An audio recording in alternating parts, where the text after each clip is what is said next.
السلام علیکم بچوں، آج ہم 5ویں جماعت اسلامیات کی کتاب سے اپنے آخری سبق پڑھیں گے، ٹھیک ہے؟ ہمارا آخری سبق ہے غزوہ احد۔ غزوہ احد کا پس منظر۔ غزوہ بدر میں قریش کے کئی بڑے بڑے سردار قتل ہوئے تھے۔ اس غزوے سے مکہ والوں کو جو صدمہ برداشت کرنا پڑا تھا، ایسا صدمہ کافر کو پہلے کبھی نہیں پہنچا تھا۔ ابو سفیان جو اس وقت قریش کا سب سے بڑا سردار تھا، اس نے کئی خلیف قبیلوں کو اپنے ساتھ ملایا اور تقریباً 3000 لوگوں کو جمع کیا۔ اس نے اپنے ساتھ خواتین کو بھی لیا اور یوں وہ مسلمانوں سے بدلہ لینے کے لیے مدینے پر حملے کی زبردست تیاری کر کے روانہ ہوا۔ مسلمانوں کی تیاری۔ جب ابو سفیان لشکر لے کر نکلا تھا تو ایک قاصد کے ذریعے حضور صلی اللہ علیہ وسلم کو اس تیاری کی خبر ملی۔ حضور صلی اللہ علیہ وسلم نے مہاجرین اور انصار سے مشورہ کیا۔ کچھ صحابہ رضی اللہ عنہ کی رائے تھی کہ مدینے سے باہر نکل کر کفار کا مقابلہ کیا جائے۔ حضور صلی اللہ علیہ وسلم کی رائے تھی کہ مدینے میں رہ کر جنگ کی جائے، لیکن نوجوان مجاہدین کے رائے اور اس کے حوصلہ افزائی کی وجہ سے مدینے سے باہر چلنے کو تیار ہو گئے۔ آپ صلی اللہ علیہ وسلم کے ساتھ 1000 افراد تھے، جن میں سے صرف 50 سوار تھے۔ مسلمانوں کی روانگی۔ حضور صلی اللہ علیہ وسلم لشکر کو لے کر شوال سن 3 جمعے کی نماز کے بعد روانہ ہوئے۔ مدینے سے کچھ فاصلے پر ایک جگہ شوط پہنچے۔ عبداللہ بن ابی جو منافقوں میں سے تھا اور چاہتا تھا کہ جنگ مدینے ہی میں ہو، اپنے 300 ساتھیوں کو لے کر الگ ہو گیا۔ حضور صلی اللہ علیہ وسلم 700 صحابہ رضی اللہ عنہ کو لے کر احد کے پہاڑ کے قریب وادی کے کنارے اس طرح ٹھہرے کہ پہاڑ ان کی پشت کی جانب تھا۔ معرکہ۔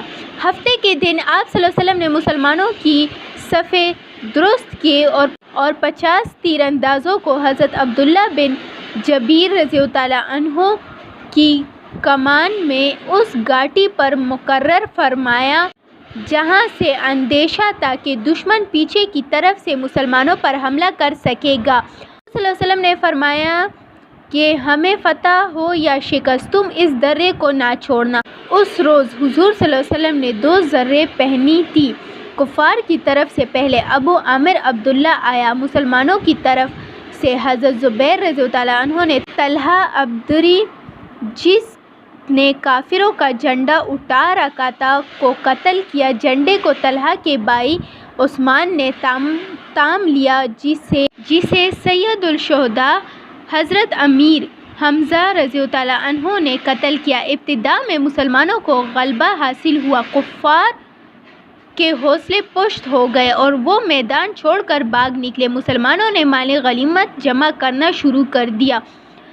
جب گھاٹی کے تیر اندازوں نے دیکھا کہ میدان جنگ کے مسلمان مال غنیمت جمع کرنے میں لگ گئے ہیں، تو وہ بھی اپنی مقرر کردہ جگہ سے ہٹ کر دیگر مسلمانوں کے ساتھ مال غنیمت جمع کرنے میں لگ گئے۔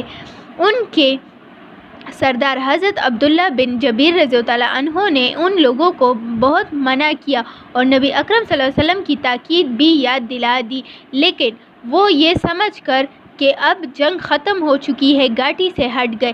جب کفار نے دیکھا کہ گھاٹی تیر اندازوں سے خالی ہو گئی ہے تو وہ مسلمانوں کے قریب پیچھے کی طرف سے آئے اور ان کو گھیر لیا۔ رسول اللہ صلی اللہ علیہ وسلم اور دوسرے صحابہ رضی اللہ عنہ کفار میں گر گئے۔ بہت سے صحابہ شہید ہو گئے۔ حضرت ابو طلحہ رضی اللہ عنہ اور حضرت سعد بن ابی وقاص رضی اللہ عنہ آپ صلی اللہ علیہ وسلم کے سامنے ڈال کی طرح کھڑے ہو گئے۔ اس معرکہ میں آپ صلی اللہ علیہ وسلم کا چہرہ مبارک زخمی ہوا اور 2 دانت شہید ہو گئے۔